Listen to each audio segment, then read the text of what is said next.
We received some sad news over the weekend. One of the biggest supporters of the FFA, Bill Staggs, passed away after a long battle with cancer. Tonight, we remember his legacy.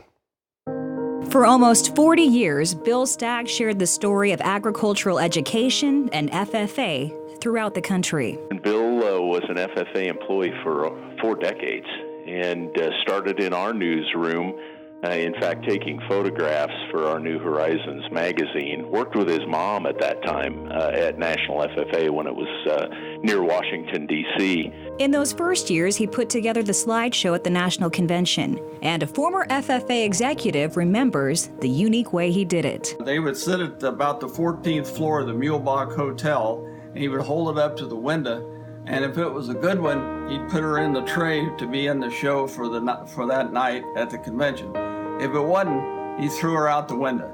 14 floors down, that's where that old slide went that he didn't want. Once in a while, he'd throw one out he wanted, and I won't tell you what he said. His role grew over the years, and in 2008, he was named Director of Strategic Communications. So it's from the dark room,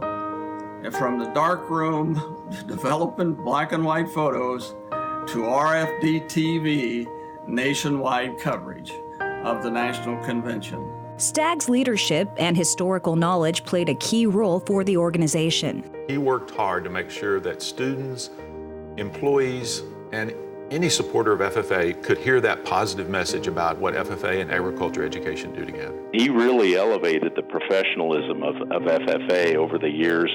I had the great opportunity to work with him during the initial part of my tenure here at FFA, and I think if you look up fine man in the dictionary, Bill Staggs' picture will be there.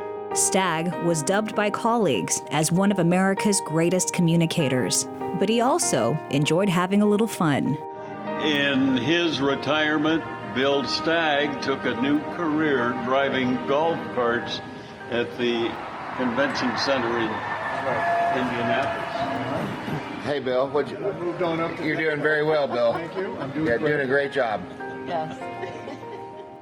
Staggs didn't view himself above anyone else, and that's what people remember most. When it was time to recognize employees for something, either years of service or something outstanding, he would make each one of them feel so special. And I think that was the fondest memories that I have of watching him make other people feel important and needed and valuable. When you leave a legacy behind like that, you know you had a life well lived. Our thoughts and prayers go out to the family and friends of Bill Staggs.